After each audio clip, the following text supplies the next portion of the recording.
Virtualization is a way of running multiple operating systems on one physical machine. We're doing it more and more in business because it saves a lot of money. This is also the way a lot of cloud operating systems work. So there are two types, basically, type 1 and type 2. I'm going to begin by talking about type 2.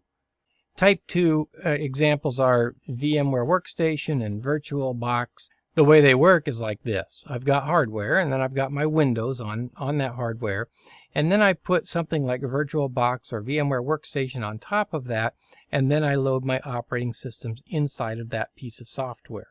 Let's take a look here at VirtualBox. And you'll see here that in my manager, this is called the manager, by the way, I've got several operating systems. Here's a Kali Linux, Business Datacom, Server 2016. I've got a couple of those, some servers here, some clients. I've got an XP, a Windows 7, and I've got a Windows 10 somewhere. Oh, this client is a Windows 10. So I can just take any one of these things. Let's just take the client here and click the Start button, and we'll run that operating system inside a virtual machine, or inside a VirtualBox, I should say. VMware works much the same way. The big difference is VirtualBox is free, VMware costs money. However, VMware is used quite a bit out in the world. You can see that I've got a Windows booting up right now inside this virtual machine. I'm just going to go ahead and minimize this thing and get it out of the way. I have both VMware and VirtualBox on this particular computer. Type 1 hypervisors work a little bit differently.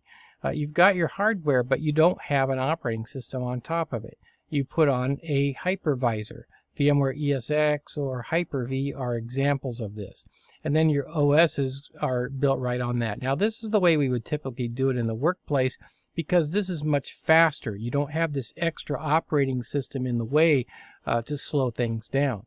And so you would just use a very, very powerful machine and run your hypervisor directly. It's a bare metal hypervisor, we would call it, that goes right on the hardware, and then load our operating systems on that. Now, Microsoft Windows 10 has Hyper-V built right into it. And in order to get to that, I would say I would go here to my settings and then type turn Windows features on and off. And now I would go down to Hyper-V and I would turn that on. So it's free and it's built into Windows 10 for you. The one caveat there is I can't run simultaneously Hyper-V and VirtualBox or VMware at the same time. I could run one or the other. So I don't turn this on because I teach at two different schools. One school uses VMware Workstation, the other one uses VirtualBox, and if I ran Hyper-V, it would get in the way of those. So I don't run that, but it is considered to be a type 1 hypervisor, and it's interesting, if it's inside of Windows, how is it a type 1? Well, here's how. When I install that feature, it actually creates this little hypervisor, this little thin layer hypervisor between the hardware and Windows, and then Windows stays on as one of the operating systems, and then I can load additional operating systems on top of that.